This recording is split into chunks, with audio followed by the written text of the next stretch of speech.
Hoje eu vou falar de um assunto que tem sido a minha preocupação diante do que eu venho assim assistindo, ouvindo na mídia. Hoje eu vou falar sobre 12 verdades que todo filho gostaria que os pais soubessem. 12 verdades que todo filho gostaria que os pais soubessem. Depois do que aconteceu com o Bruno, goleiro do time que tem a maior torcida no Brasil, time do Flamengo, depois que aconteceu aquilo com aquele goleiro, um menino que tinha um futuro promissor, ganhando muito dinheiro, um excelente goleiro, se envolveu com pessoas erradas e por falta de uma base, de uma família, ele não só perdeu, como ele se perdeu, fazendo aquilo que qualquer filho com uma família estruturada não faria. Basta olhar para o Kaká, por exemplo. Basta olhar para outros que têm atrás de si uma família funcional, uma família ajustada, uma família estruturada. Outro dia eu estava em São Paulo quando eu ouvi ou li no jornal que um pai cujo sobrenome é muito conhecido no Brasil, até porque o seu irmão já foi governador lá em São Paulo, do estado de São Paulo, numa discussão com um filho de 22 anos, estudante de direito, ele perdeu o controle, o pai perdeu o controle, pegou a sua arma e no calor da discussão ele deu um tiro no filho. Quando ele viu que o filho caiu morto, ele caiu em si, tarde demais, apontou o revólver para a própria cabeça e se matou. Diante de tudo isso que a gente vem ouvindo, aquela que junto com o namorado e o irmão do namorado assassinaram, não é? Os pais a paulada quando estes estavam dormindo. Tudo isto mostra que há uma crise de autoridade dentro da própria família. Há uma crise instalada no processo de educação dos nossos filhos. Por isso eu resolvi, de repente, num culto de domingo à noite, ministro esta palavra, porque nem sempre nós temos um número tão grande em algumas reuniões na igreja. Então às vezes eu até surpreendo o pastor que me espera com uma outra mensagem, e eu ministro sobre isso, porque eu quero alcançar o maior número possível de pais e de filhos, para ver se a gente consegue salvar algumas famílias e alguns filhos. Palavra do Senhor no Salmo de número 127, mais especificamente no verso 4, diz assim: olha, como flechas na mão do guerreiro, assim os filhos da mocidade. Dá para repetir comigo? Como flechas na mão do guerreiro, assim os filhos da mocidade. Você já parou para pensar nesta figura de linguagem? O salmista está dizendo que cada filho é uma flecha e o pai é o guerreiro. Então lá em casa eu tenho 3 flechas. Uma se chama Letícia, a outra se chama Douglas e a outra se chama Pedro. Eu tenho 3 flechas. Quantas flechas você tem na sua casa? Quantos tem uma flecha em casa? Levante a mão assim, por favor. Quantos tem 2 flechas? Levante a mão. Quantos tem 3 flechas? Levante a mão.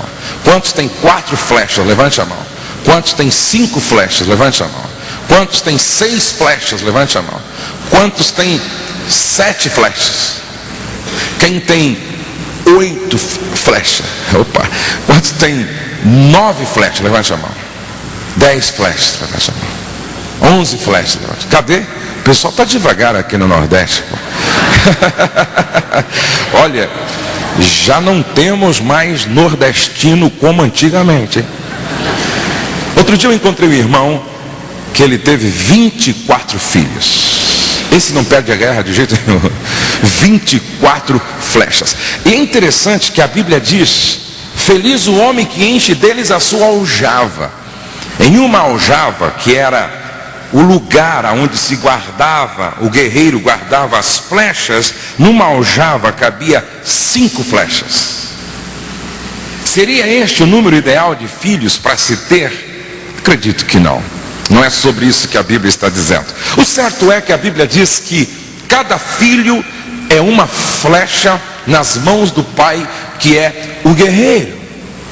Se o filho é uma flecha, preste atenção, quem é que dá a direção para a sua flecha? É o guerreiro. Se como guerreiro sou eu quem dou a direção para a minha flecha, de certa forma o destino dos nossos filhos está nas nossas mãos. Isso tem um peso de responsabilidade muito grande, porque é o flecheiro, é o guerreiro quem estabelece o alvo a ser alcançado pela sua flecha. Qual é o meu alvo para o meu filho Douglas? Qual é o meu alvo para a minha filha Letícia? Qual é o meu alvo para o meu filho Pedro? Quando se fala do guerreiro e da flecha, você tem que pensar em alvo, você tem que pensar em habilidade, você tem que pensar em equilíbrio, você tem que pensar em força, você tem que pensar em tudo isso. A partir desta compreensão, vamos então ver quais são algumas verdades que podem nos ajudar a melhorar nossa missão de ser pai, no caso das mulheres de ser mãe, até porque ser pai, ser mãe é um grande desafio. O grande problema é que para a gente ser médico, para ser engenheiro, para ser advogado, para ser administrador, se estuda muito, não é isso? 5 anos, 10 anos, 15 anos, e alguns nunca param de estudar. Se especializam para ser o melhor possível. Agora eu pergunto, ser pai tem um peso maior de responsabilidade em relação a ser médico, advogado, administrador de empresa, engenheiro? Sim. Ser pai é uma missão muito mais séria. No entanto, a gente não estuda tanto. Quem estudou aqui 5 anos para ser pai? Quem estudou aqui 10 anos para ser mãe? Estou estudando, para quê? Para ser mãe. Você está estudando? Estou. Para quê? Para ser pai. Então a gente não estuda o suficiente quanto nós deveríamos estudar para exercer esta missão tão séria, tão importante, tão fundamental. Primeira verdade: todo filho quer presença antes dos presentes. Todo filho quer presença antes dos presentes. A presença dos pais na vida dos filhos é insubstituível. O tempo é a moeda de maior valor que você pode investir em seu filho. Olha o que a Bíblia diz em Deuteronômio, capítulo 6, versos 6 e 7.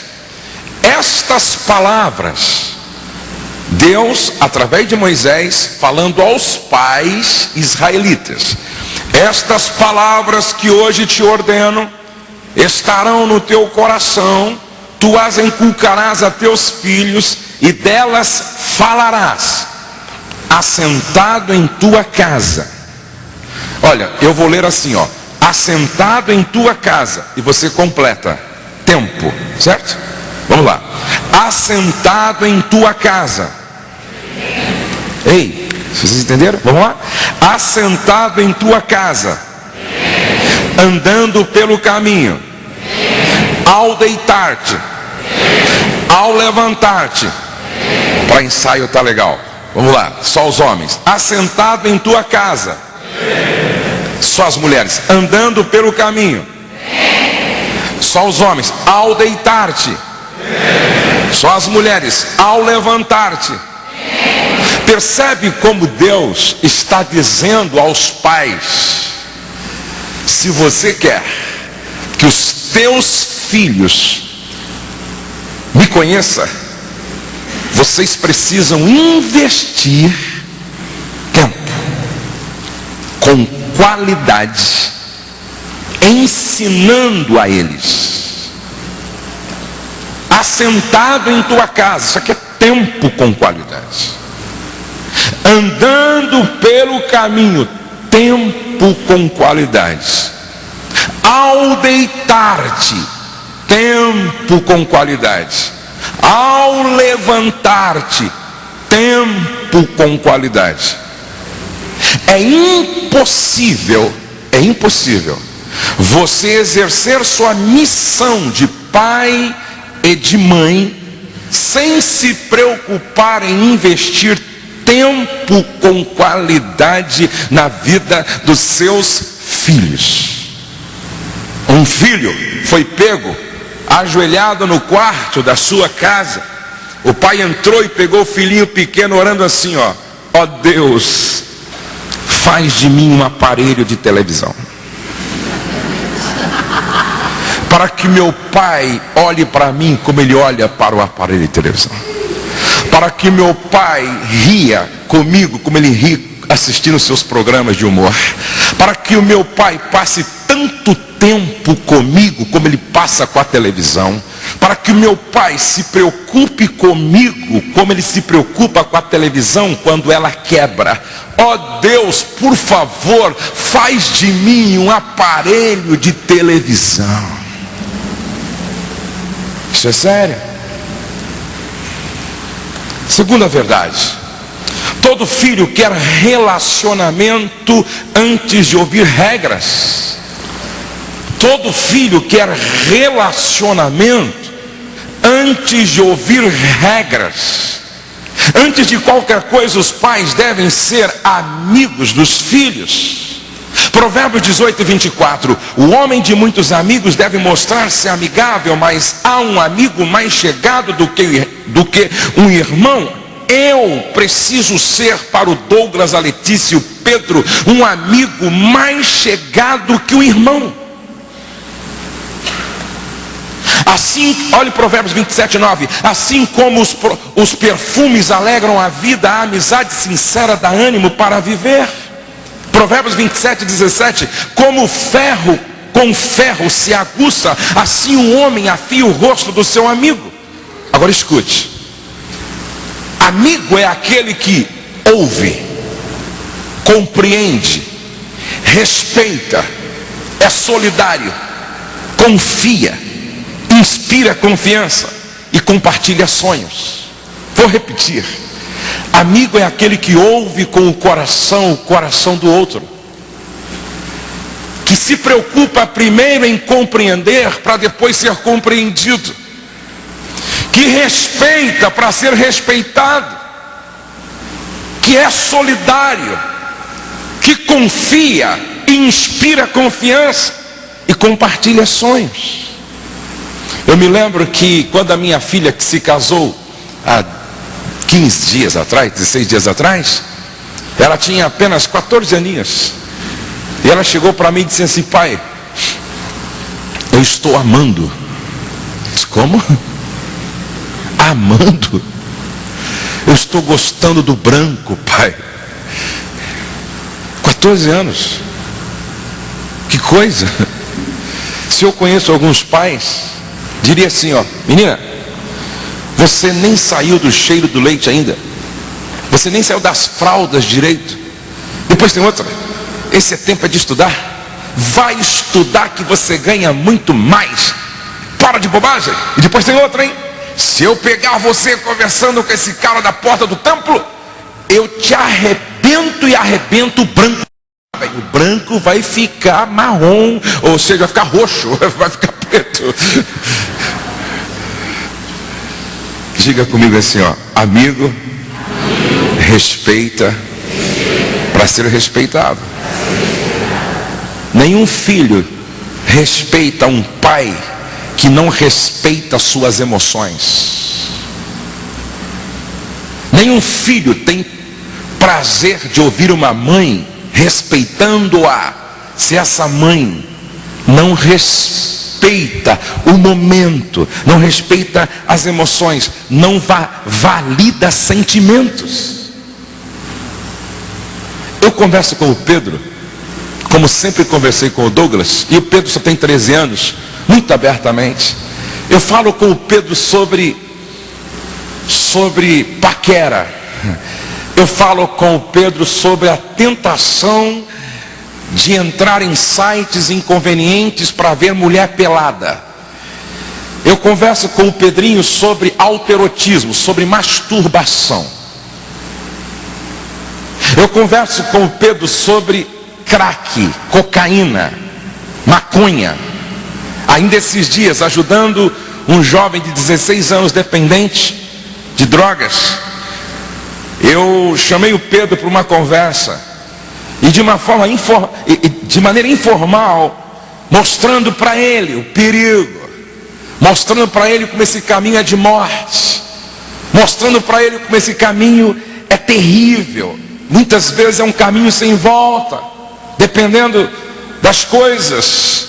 Isso é ser amigo. Amigo ouve, compreende, respeita, é solidário, confia, inspira confiança e compartilha sonhos. É assim que a gente constrói o caráter do discípulo, chamado filho. Terceira verdade: todo filho quer ter um pai que ensina mais com o seu exemplo do que com palavras. Amados, ser pai é ser mestre, ser filho é ser discípulo. O que significa ser discípulo? Discípulo é o que aprende seguindo e o que segue aprendendo. E qual é o propósito essencial do processo de educação? Construir o caráter do discípulo a partir deste referencial que é o caráter do mestre. É por isso que Jesus, em João capítulo 3, verso 15, Evangelho segundo João 13 e verso 15, Jesus, como mestre, treinando seus discípulos, ele disse: porque eu vos dei o exemplo. Porque eu vos dei o exemplo, para que como eu vos fiz, façais vós também. Ou seja, olhem para o meu caráter, que se manifesta nas minhas ações, atitudes, comportamento. E assim como eu faço, façam vocês também. Discipulando, formando nos discípulos caráter a partir do seu caráter. Porque eu vos dei o exemplo. 1 Coríntios 11, verso 1, Filipenses 3, verso 17, esta era a consciência de Paulo no processo de treinamento dos seus discípulos. Sede meus imitadores. Interessante. Sede meus imitadores, como também eu de Cristo. Gente, isso aqui tem a ver com caráter. Isso aqui tem a ver com caráter. A pergunta é esta: o seu caráter inspira seus filhos? Essa é a pergunta. Guarde isso no seu coração. A maior herança que um pai pode deixar para os seus filhos não é uma fazenda com 10.000 cabeças de gado. Eu estava conversando com um dos diretores da área de informática do segundo maior frigorífico do mundo, Seara, aquela marca que vai na camisa do Santos, aquela marca que patrocina a seleção brasileira na Copa do Mundo.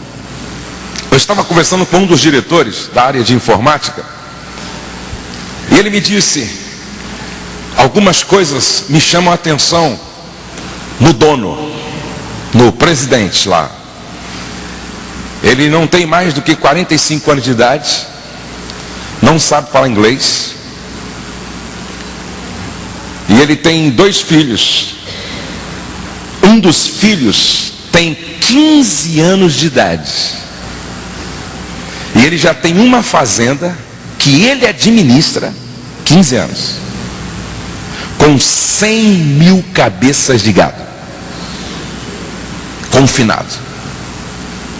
Agora eu quero dizer para vocês que esta não é a maior herança que um pai deixa para o filho. A maior herança que um pai deixa para o filho é o seu caráter íntegro, digno de ser copiado. Meu pai morreu quando eu tinha talvez uns 17 anos, se não me falha a memória. Ele morreu em um acidente de automóvel. Meu pai era pastor, líder, presidente de uma boa igreja.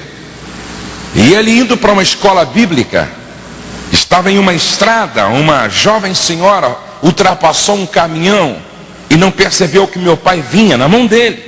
Bateu de frente em alta velocidade. Morreu meu pai, o pastor vice-presidente, a jovem que estava no carro e um diácono. Ele tinha apenas 51 anos de idade. Ele era muito querido na cidade, tão querido que o padre, o prefeito, promotores, juízes foram no velório. A última pessoa a falar no velório fui eu.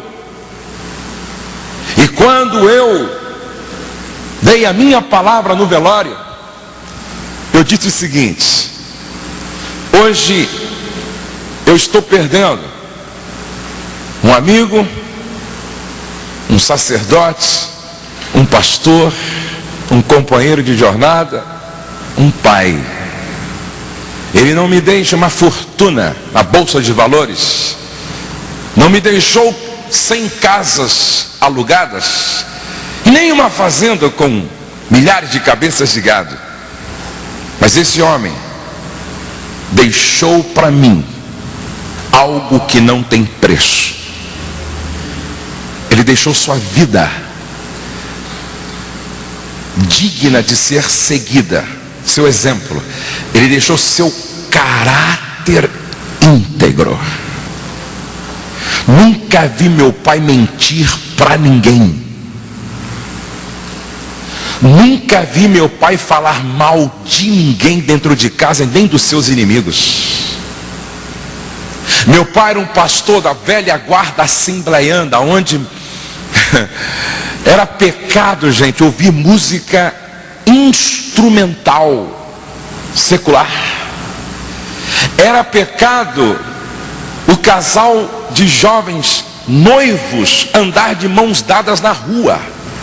Um dia ele pegou minha irmã, que já estava noiva do meu cunhado, de mãos dadas na rua. Ele parou, abriu o vidro, disse: que pouca vergonha é essa? Da próxima vez estão suspensos da comunhão. Só que ele errava sempre para mais. Era o desejo pela santidade da igreja, era o desejo pela pureza dos jovens, era a preocupação com a integridade espiritual dos jovens.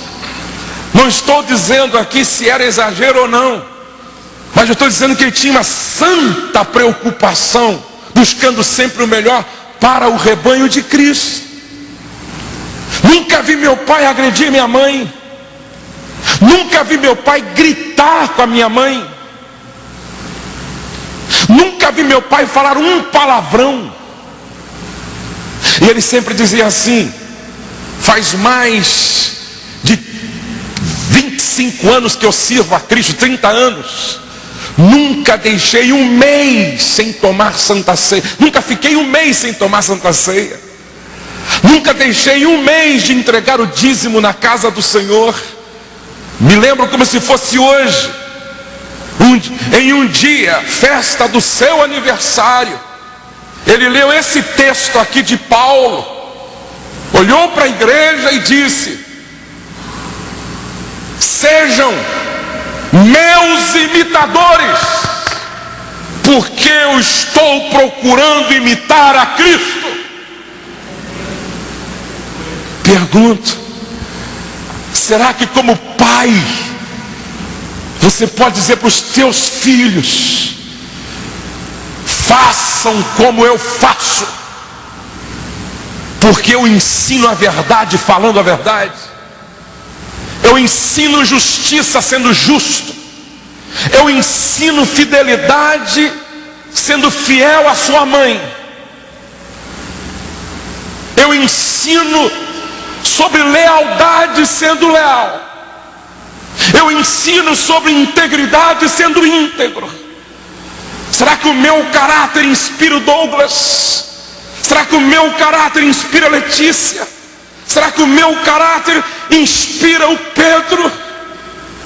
Não pode haver incoerência, gente, entre o que eu ensino e o que eu pratico. Não pode haver incoerência entre o que eu creio e o que eu faço. Nada compromete mais o processo de educação quando os filhos percebem que o pai ensina uma coisa, mas pratica outra. Um pai que exige respeito, mas não sabe respeitar, cobra a verdade, mas vive mentindo,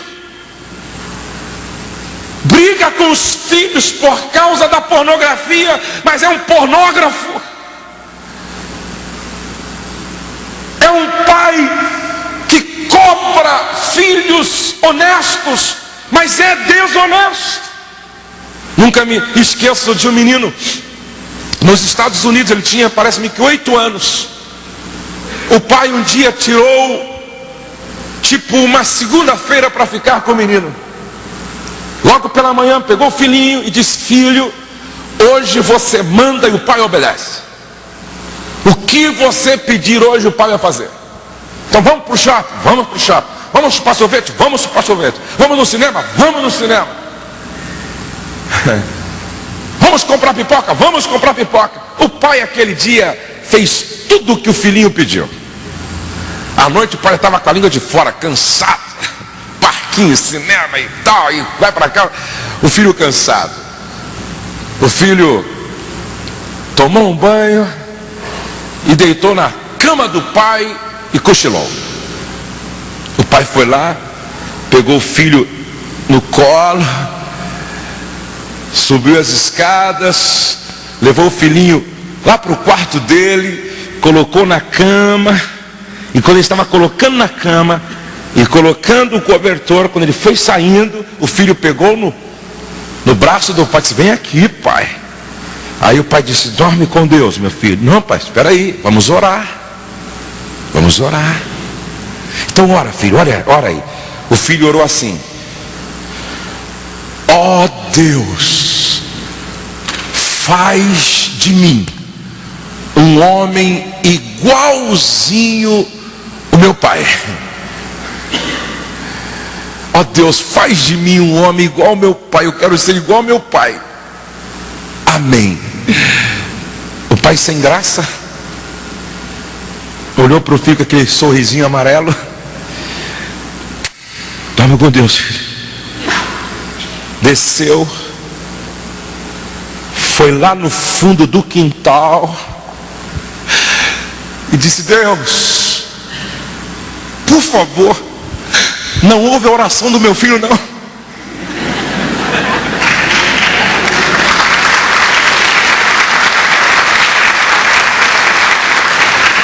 Deus, não ouve a oração dele, porque eu sou mentiroso, eu sou desleal, eu sou adúltero,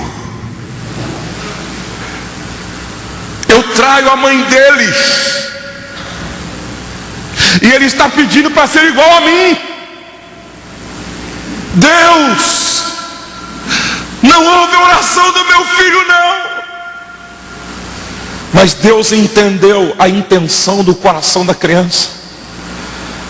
Deus entendeu o que o filho estava dizendo e pedindo. E nessa que o pai está falando com Deus, diz o testemunho que a glória de Deus se manifestou naquele lugar. O homem caiu de joelhos, cheio de arrependimento, e naquele dia foi o dia da conversão daquele pai.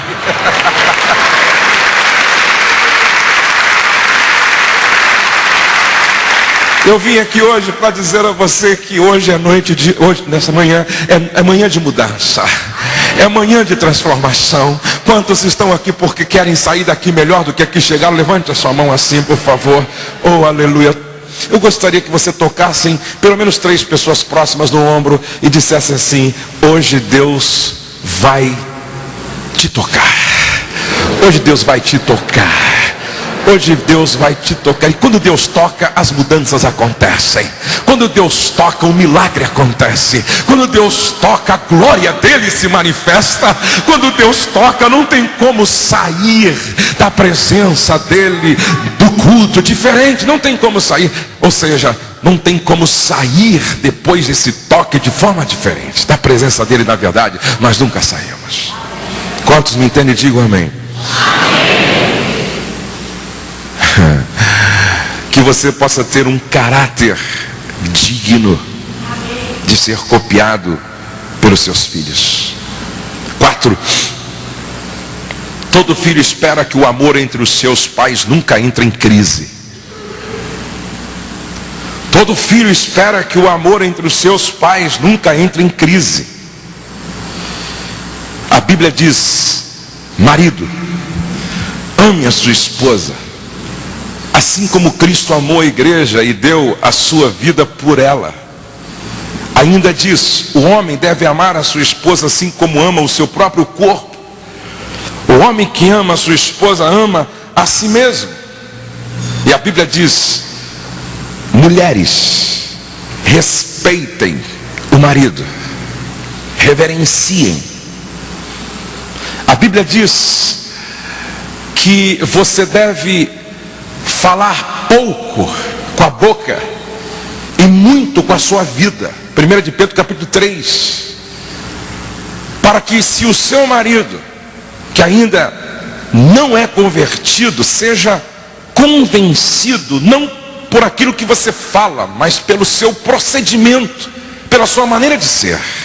Saber que é amado por pais que se amam permite ao filho uma serena vivência de segurança, repouso, confiança, tranquilidade. Nada gera mais segurança no coração dos nossos filhos quando eles quando eles percebem saúde no casamento dos pais. Isso gera confiança no coração do Douglas, da Letícia, do Pedro, quando eles percebem que o casamento do pai, da mãe vai bem. Casamento ajustado, filhos abençoados. Dá para repetir 3 vezes? Casamento ajustado, filhos abençoados. Mais forte: casamento ajustado, filhos abençoados. Outra vez: casamento ajustado, filhos abençoados. O maior presente que você pode dar para os seus filhos é um casamento bem-sucedido. Seu casamento inspira seus filhos. O que dizer de uma menina que me falou? Olha só o que essa menina me disse: eu não sei como a minha mãe suporta o meu pai.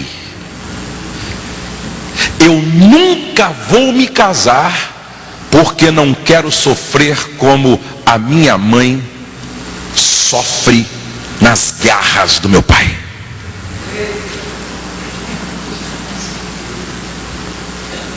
O que dizer de um rapaz que diz: eu nunca vou me casar porque porque eu não quero sofrer como meu pai sofre nas unhas da minha mãe. Esses dias um pastor disse: Josué, eu levei um puxão de orelha de Deus que eu nunca esperava.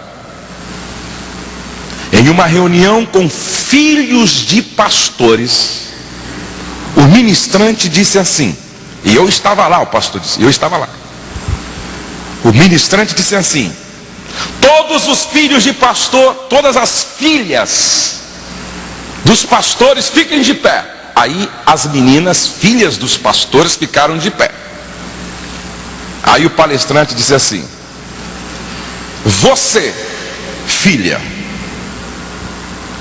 que nunca gostaria de ter um marido como seu pai, se assente. Esse meu amigo estava lá. A filha dele sentou na hora. Ele entrou em crise.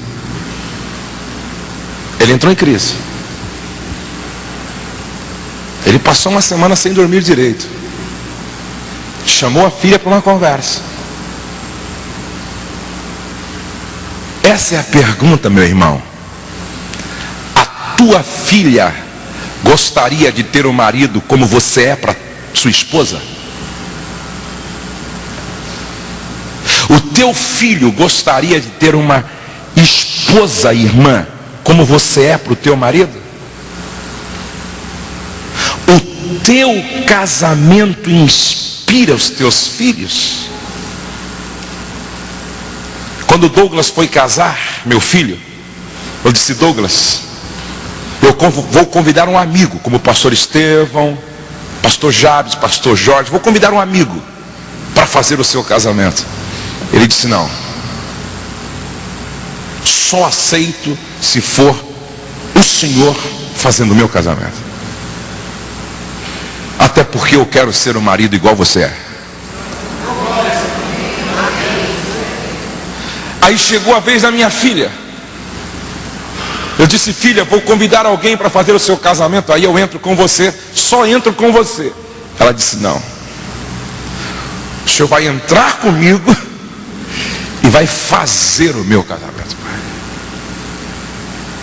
Pai, para mim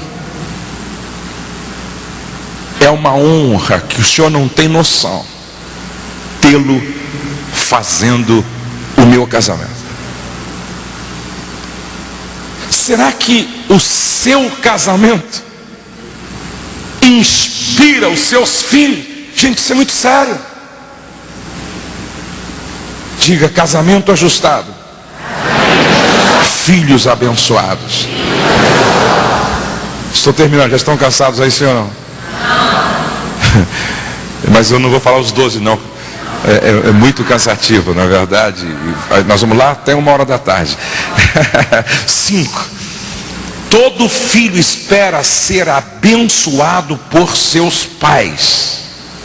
Todo filho espera ser abençoado por seus pais. Na segunda-feira próxima passada, eu ministrei na minha igreja sobre as 6 verdades sobre o poder de influência da língua. Foi muito interessante. As 6 verdades sobre o poder de influência da língua. E aí eu abordei essa questão da língua dos praguejadores. E é interessante que quando a Bíblia diz no Salmo 91, praga nenhuma chegará na sua tenda, praga ali são palavras que geram morte mesmo. É como Paulo em Efésios capítulo 4, não saia da vossa boca nenhuma palavra torpe. Torpe vem de torpedo ou torpedear, destruir com palavras. E é interessante como a Bíblia compara a nossa língua como chicote, esse poder de tortura psicológica. compara a língua como navalha, esse poder de cortar relacionamentos, separando amigos. Fala sobre flecha contendo na ponta veneno que mata. Fala como espada, instrumento de guerra a curta distância. Fala como fagulha, apesar de pequena, suficientemente poderosa para incendiar uma floresta. E Tiago diz que de uma mesma boca de repente sai bênção e maldição, e não convém que isto seja assim, meus amados irmãos. A qualidade de vida em família também depende do que sai das nossas bocas dentro de casa. Isso é sério. Provérbios 18:21 diz que a morte e a vida estão no poder da língua, e quem bem a utiliza come do seu fruto. A morte e a vida estão no poder da língua. Ou seja, o que eu falo ou gera uma psicologia de vida ou uma psicologia de morte. Por exemplo, quando você ouve uma palavra assim, com a intenção de flechar seu coração, de uma pessoa com a qual você não tem nenhuma relação de amizade, de admiração, essa palavra não diz muita coisa. De repente você está no trânsito, o camarada fala alguma coisa lá da tua mãe, de repente você está num outro lugar, alguém que nunca te viu, você não tem nenhuma relação, te diz uma bobagem, seu narigudo, ou sua feia, você, pra lá, não é? Você não liga. Agora, quando alguém que você admira, que você ama, que você quer bem, diz uma palavra que pode gerar uma psicologia de morte, gera. Por que que há uma força tremenda no que o pai e a mãe diz? Porque há um peso ou de glória ou de vergonha tremendo naquilo que o pastor diz. Porque é quem você respeita, quem você admira, quem você ama.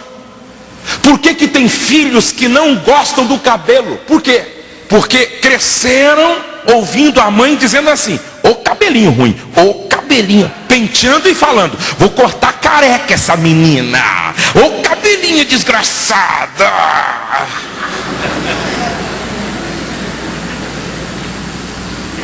Querem ver algumas pragas que os pais lançam sem ter consciência que estão gerando uma psicologia de morte da autoimagem, autoestima?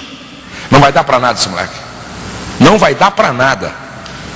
Anda, sua lerda, burro. Isso é praga. Isso é maldição, gente. Isso gera psicologia de morte da autoimagem, da autoestima. Marca o filho para não ser mesmo nada.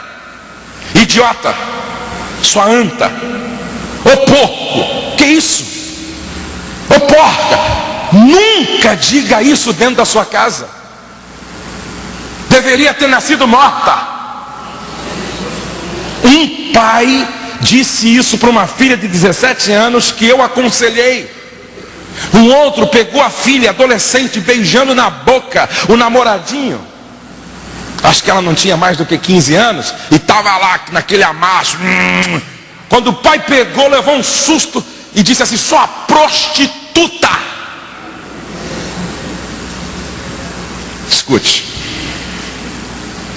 Com palavras eu fecho portas de acesso para o diabo.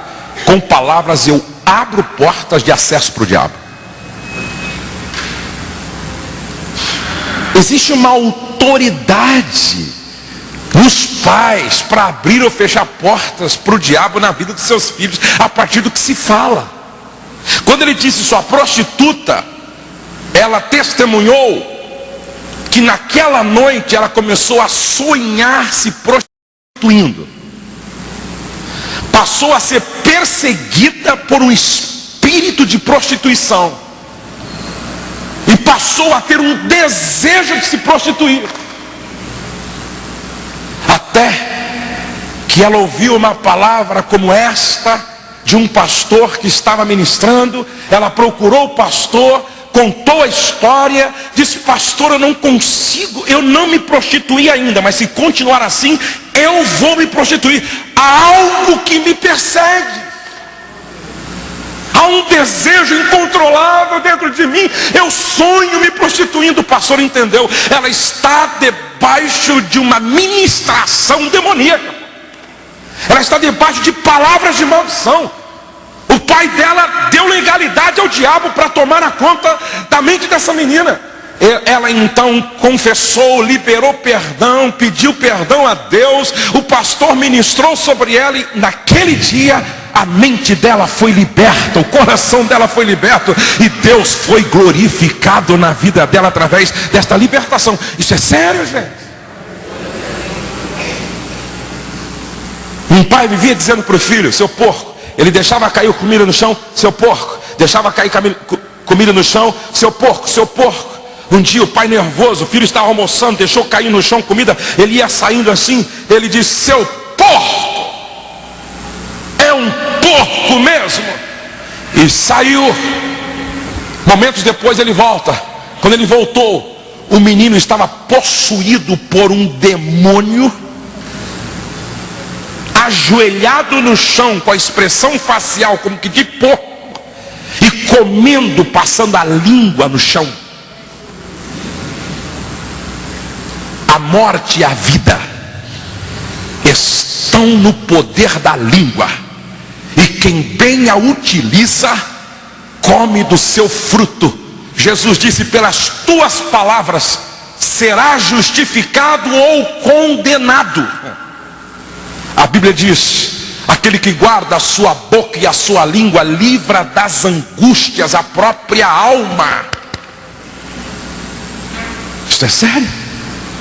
Não saia da vossa boca nenhuma palavra torpe, mas somente aquelas que forem boas para promover a edificação e que transmita graça aos que te ouvem. Quantas mulheres já falaram para o marido assim: ó, não está contente? Arruma outra. Não está contente? Procura outra. Sabe o que você fez? Você assinou uma procuração, colocou nas garras do diabo, dizendo: pode destruir meu casamento. Palavras são sementes para tudo na vida. T.D. Jakes um dia escreveu: se você não gosta do que está colhendo, olhe para trás e veja o que foi semeado. Ou se você não gosta do que está colhendo, mude a sua semente. A sua palavra, as palavras que você diz, pode transformar a sua casa ou em lugar de bênção ou lugar de maldição. Isso é muito sério. Agora escute. Antes que Jacó morresse, momentos antes, ele chamou todos os filhos. E a Bíblia diz assim em Gênesis 49: todas estas são as 12 tribos de Israel, e isto é o que lhes falou seu pai quando os abençoou. A cada um deles abençoou segundo a sua bênção. Olha o que Jacó diz para José, ministrando palavras de bênção. Verso 25: o Deus do seu pai ajudará José, o Todo-Poderoso lhe dará bênçãos, bênçãos do alto céu, bênçãos de águas que ficam debaixo da terra, bênçãos de muitos animais e muitos filhos, bênçãos de cereais e de flores, bênçãos de montanhas antigas, coisas deliciosas dos montes eternos. Que todas estas bênçãos estejam sobre a cabeça de José, sobre a testa daquele que foi escolhido entre os seus irmãos. Olhem todos para cá. A Bíblia diz em Provérbios que a boca boca do justo é manancial de vida. A boca do justo não pode ser manancial de morte, de destruição, de praga. A boca do justo tem que ser manancial de vida. A minha esposa está aqui e pode testemunhar isto junto comigo. O meu filho Pedrinho, quando chegou em casa, com 24 horas de nascido, cheio de traumas intrauterinos, porque foi rejeitado pela mãe, foi rejeitado pelos avós. É interessante que ele ficava acordado à noite e dormia durante o dia. E até hoje ele tem dificuldade de dormir ainda à noite. Tem 13 anos. E aí, para ajudar a Rose, às vezes em quando, eu ficava com ele na sala. Ele chorando de noite, porque dormia só de dia e de noite não. A mãe, é lógico, se estressava porque o filho não dormia à noite. E ela precisava dormir. Então, às vezes em quando, para ajudá-la, aí eu pegava ele. E eu lembro que eu ficava na sala assim, ó. Ele fica, e eu nunca orei tanto de madrugada, gente. Oh Deus, vai ser profeta, Jeremias, chorão ainda. Oh glória, vai ser discípulo de Jesus esse menino. Senhor, faz desse menino um pregador, faz desse menino um profeta, faz desse menino um vaso de honra, faz desse menino um discípulo piedoso do Senhor. Marca esse menino com a marca da promessa. Oh glória. Agora, pastor Estevão, tem pai e mãe faz diferente. Ô praga, maldita a hora que eu assumi essa responsabilidade. Meu Deus, me ajuda que eu jogo esse menino na parede. Ô desgraçado, fecha essa boca. Aí a criança cresce, se torna o espinho da família, se torna a vergonha da casa. E a mãe, foi o diabo da tua língua. Aí o pai, é o diabo, foi o diabo da sua ministração. Por que que o filho, por que que o Pedrinho é um menino obediente? Por que que o Pedrinho é um menino sadio? Por que que o Pedrinho ama Jesus? Por que que o Pedrinho gosta da igreja? Por que que o Pedrinho está envolvido já com música na casa de Deus? Sabe por quê? Porque desde o berço nós ministramos a bênção de Deus na vida dele. A bênção de Deus. Meus filhos, todos eles, quando ia aprendendo a falar, é coisa de judeu, quando ia aprendendo a falar, tinha que repetir comigo quase que todos os dias: eu nasci para vencer, eu nasci para vencer, eu nasci para a glória do Senhor, eu nasci para louvor e glória do Senhor, eu nasci para ser um vaso de honra na casa de Deus, eu nasci para ser um vaso de honra na casa de Deus, eu nasci para ser uma bênção, eu nasci para ser uma bênção, eu nasci para dar certo. Chegou uma hora que o Douglas estava cheio disso já. Eu achei mó barato um dia, quando eu entrei no quartinho dele para falar para ele repetir comigo. Pai, já sei, nasci para vencer, para ser uma bênção, para a glória de Deus.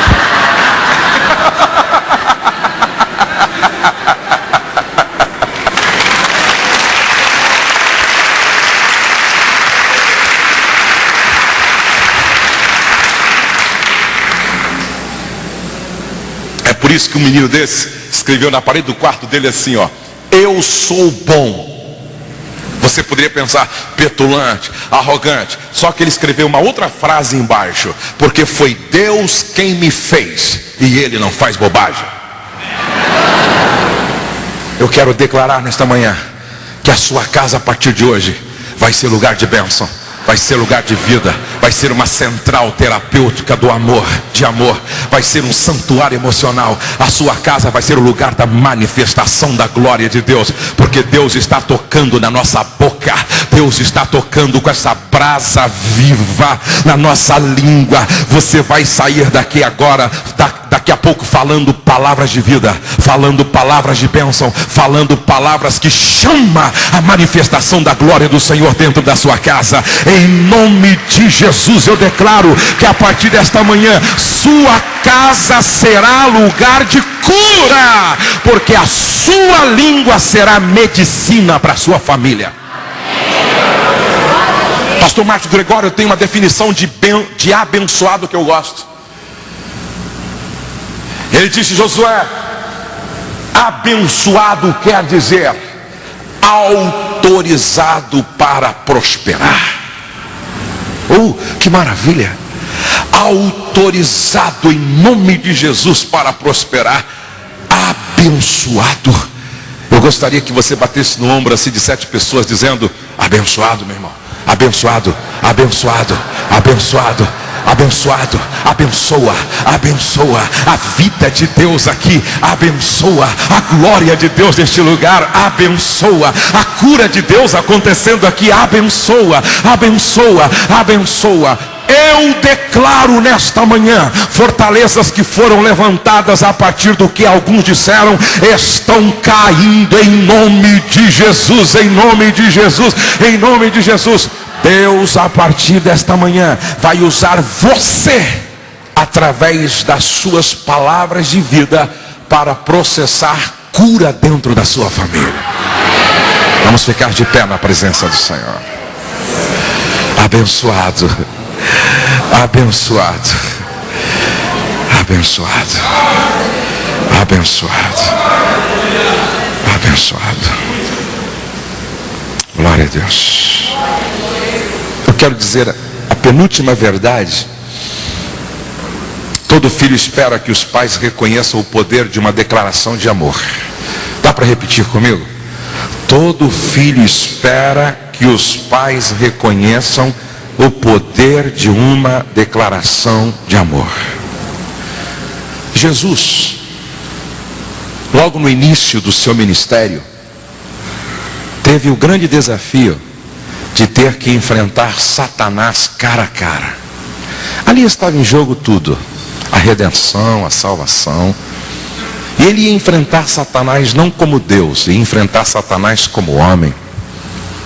Deus sabia que era talvez o momento mais decisivo na vida de Jesus. Então ele resolve fazer aquilo que nós deveríamos fazer sempre com os nossos filhos, antes que eles fossem para o campo de batalha, na faculdade, no trabalho. A Bíblia diz que quando Jesus saía das águas batismais, olha como está escrito: batizado Jesus, saiu logo da água, e eis que se lhe abriram os céus, e viu o Espírito de Deus descendo como pomba, vindo sobre ele. Eis uma voz dos céus que dizia: este é o meu filho amado, em quem me compraz.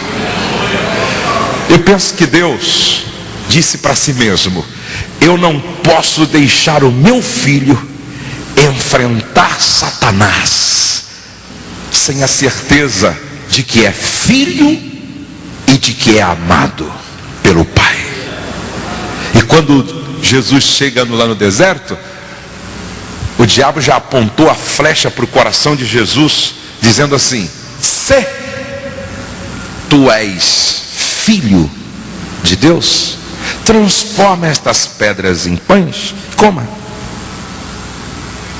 Não está escrito, mas eu imagino assim, que Jesus olhou para ele e disse: você está querendo que eu duvide que eu sou filho? Você chegou atrasado, rapaz. Antes que você chegasse, lá atrás, quando eu saía das águas batismais, o céu se abriu, o Espírito desceu, e o meu Pai declarou: este é o meu filho amado, em quem eu tenho muito prazer. Você já parou para pensar no poder de uma declaração de amor? Quantos aqui, quantos não lembram das vezes que o papai e a mamãe abraçou, beijou e no ouvido disse: eu te amo?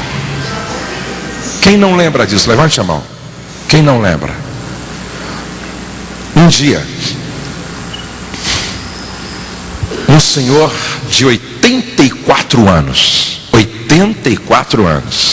disse para mim: pastor, hoje, pela primeira vez, eu abracei minha filha e declarei meu amor por ela. 84 anos. Pela primeira vez. Aí eu disse para ele, nunca é tarde. Aí eu perguntei, mas por quê? Com 34 anos, a primeira vez que você abraçou e beijou e declarou seu amor? Ele disse, é porque eu nunca recebi isso do meu pai. Eu sou de uma família de 4 irmãos, sou eu e mais 3 irmãos. Meu pai só conhecia a linguagem da cinta, da vara. E quando um errava, ele já batia nos 4. E eu perguntava, por quê? Para vocês não errarem também. Preventivamente. Meu pai nunca me abraçou. Meu pai nunca... Eu não lembro quando meu pai me pegou no colo. Eu não lembro quando meu pai no meu ouvido disse, papai te ama. Não lembro. Quero dizer para você que uma declaração de amor pode desencadear um processo de cura, de bênção, de libertação que você não imagina. Eu tenho algumas declarações de amor no meu coração que eu não me esqueço jamais. Um dia eu saía de uma reunião, o que eu vi o pastor Estevão não tem noção do quanto marcou o meu coração e de muitas pessoas aqui, declarando seu amor pelo pastor Brito. Isso não tem preço. Isso não tem preço. Um dia eu estava numa convenção e eu vi um velhinho que eu o respeito como apóstolo, um pastor. Ele saía assim, hoje ele tem 94 anos de idade. Ele saía assim, ó, sendo conduzido. Quando eu o vi, eu corri, o abracei, coloquei meu rosto no dele. Disse que alegria encontrá-lo, pastor Pimentel. E ele, eu também, Josué. Quando eu fui me afastando, ele me puxou, me abraçou forte, colocou o rosto dele no meu e disse assim, ó Josué, se você soubesse quanto eu te amo. Isso foi tão forte que só de falar eu me emociono. Foi como meu pai, que nunca disse isso no meu ouvido, estivesse me dizendo. Um dia eu estou sentado num púlpito de uma grande igreja, antes da ministração. Um pastor que estava do meu lado bateu assim na minha perna e disse, você não me conhece, mas eu te conheço. Eu posso te dizer uma coisa? Disse, lógico, querido.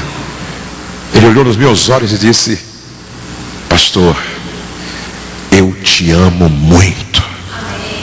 Eu abracei e disse, querido, ganhei a semana. Um dia eu estou na porta do templo da minha igreja. O Nassif, um irmão com a barba assim e tal, vem saindo.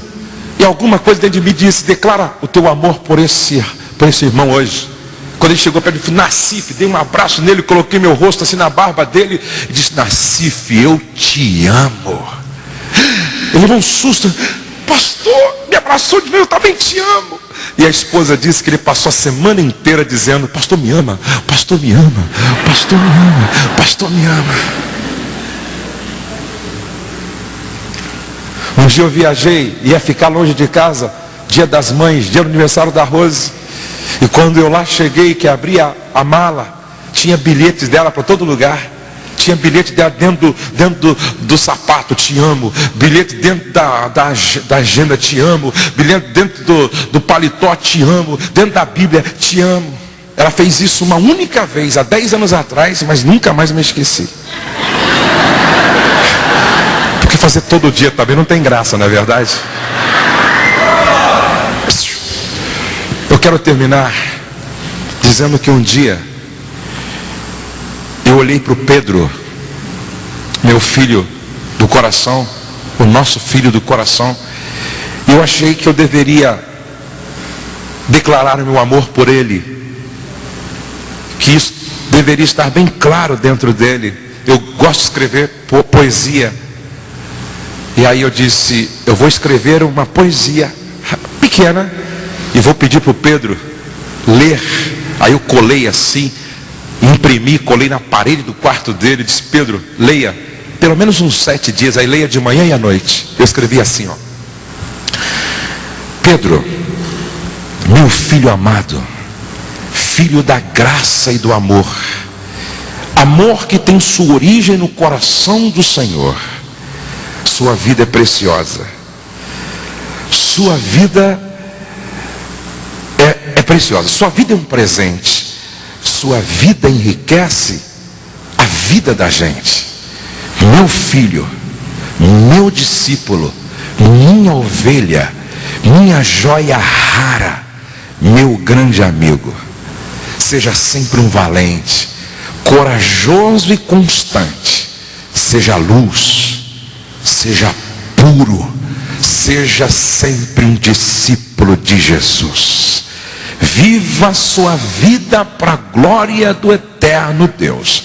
Te amo, te amo, te amo, seu pai Josué.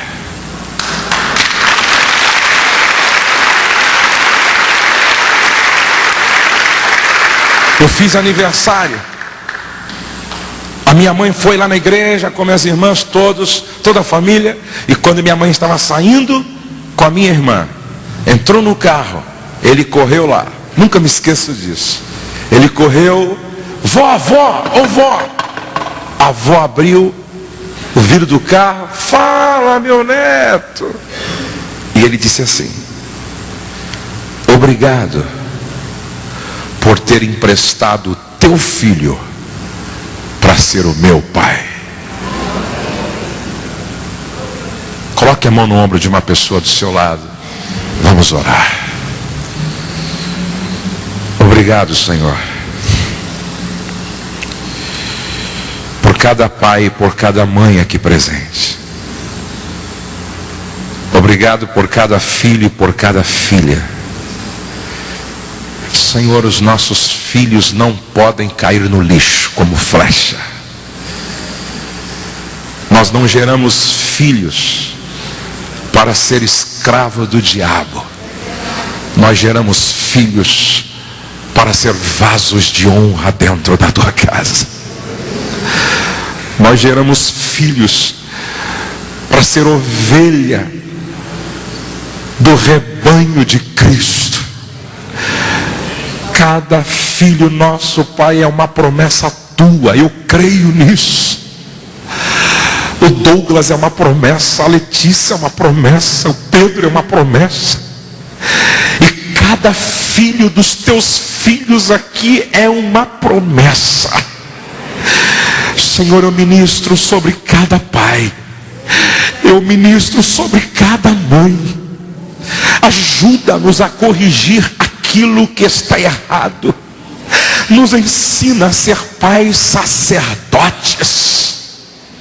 Nos ensina, ó Deus, a ministrar dentro de casa, não apenas verbalmente, mas com a nossa própria vida.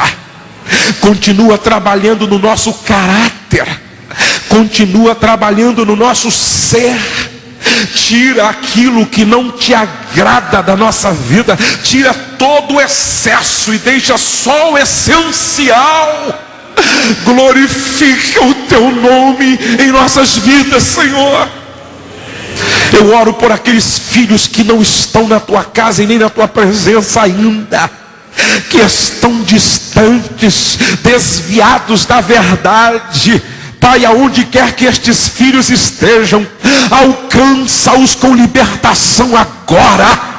Quebra todo laço, quebra toda cadeia, quebra tudo aquilo que prende, porque nós não geramos filhos para isso, nós geramos filhos para louvor e glória do teu nome. Salva estes filhos, liberta estas filhas. Que cada casa que seja lugar de libertação, que cada família seja lugar de salvação, que cada casa que seja casa de cura, de restauração, de milagres constantes. Senhor, no nome de Jesus, como profeta da tua palavra, eu abençoo cada pai, eu abençoo cada mãe, eu abençoo cada marido, eu abençoo cada esposa, eu abençoo cada filha, eu abençoo cada filho. E eu quero declarar a tua bênção no ventre, no útero daquelas que estão grávidas. Estas crianças vão nascer para louvor e glória do nome do Senhor. Estas crianças vão nascer para ser vasos de honra na tua casa. Estas crianças vão nascer para dar certo. Estas crianças vão nascer para brilhar na tua presença. Estas crianças vão nascer debaixo da unção do teu Espírito, como João Batista. No nome de Jesus, Pai, eu abençoo cada família, eu abençoo cada casa. No nome de Jesus. Levante a sua mão assim, se você pode.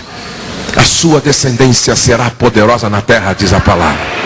Salmo de número 112. A sua descendência será poderosa na terra. E como profeta do Senhor esta manhã, eu quero declarar que na sua descendência não haverá ladrões, traficantes, prostitutas, homossexuais. Não haverá gente pedindo esmola. Na sua descendência, em nome de Jesus, haverá homens de Deus, mulheres de Deus, discípulos de Cristo Jesus, vasos de honra na casa do Senhor. A sua descendência será poderosa na terra. A prosperidade do Senhor habitará na sua casa e a justiça de Deus prevalecerá na sua família. A sua família, em nome de Jesus, é lugar de cura. Agora, enquanto eu estou passando a palavra ao pastor, eu quero te pedir uma coisa. Quantos querem fazer um exercício aqui como resultado da ministração? Uma tarefinha, levante a mão, quantos querem? Você vai então declarar o seu amor hoje. Pastor é um pai espiritual da igreja. Quem sabe antes de você sair hoje, você dizer para o pastor: te amo, pastor. Para a pastora: te amo. Diga para o teu filho: te amo. Diga para a tua filha: te amo. Ligue para a tua mãe: mamãe, estou ligando só para dizer te amo. Pai, estou te ligando só para dizer te amo. Eu quero declarar que a partir dessa declaração que Deus fez para Jesus e você vai fazer para alguém, um processo de milagre vai acontecer. Pastor, te amo. Te amo e muito.